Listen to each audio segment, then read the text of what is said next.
రాజేంద్ర ప్రసాద్ గారి ప్రవర్తన అనేది అప్పుడు మాకు తెలిసేది కాదు.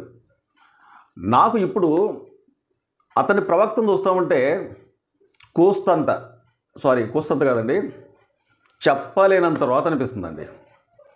ఎందుకంటే ఆయన మాట తీరు, ఆయన పద్ధతి, రాజేంద్ర ప్రసాద్ అంటే ఇలా ఉంటాడా, ఈ విధంగా కూడా మాట్లాడతాడా అన్నట్టుగా నాకు ఈ సోషల్ మీడియా వచ్చిన కానుంచి అతను మాట్లాడే మాట తీరు చూస్తూ ఉంటే ఇతన్ని మనం ఇన్ని రోజులుగా గౌరవించామా, ఇంత దరిద్రంగా మాట్లాడే వ్యక్తి అన్నట్టుగా అనిపించింది. ఎందుకంటే రాజేంద్ర ప్రసాద్ ఈ మధ్యలో నితిన్ సినిమాకి ఈవెంట్కి అతను పిలిచారండి.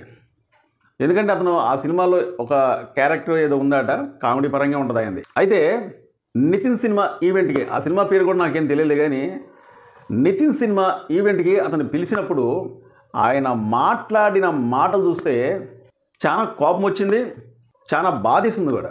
ఎందుకంటే రాజేంద్ర ప్రసాద్ ఒక స్టార్ క్రికెటర్ని పట్టుకొని, ఒరేయ్ వార్నర్, ఈడు దొంగ ముండా కొడుకండి, అలా వైకుంఠపురంలో సినిమాలో డాన్స్ చేసినట్టుగా ఇలా ఇలా ఇలా ఇలా, అసలు ఆ మాట అనడానికి అతని వయసుకి ఏమైనా సంబంధం ఉందా?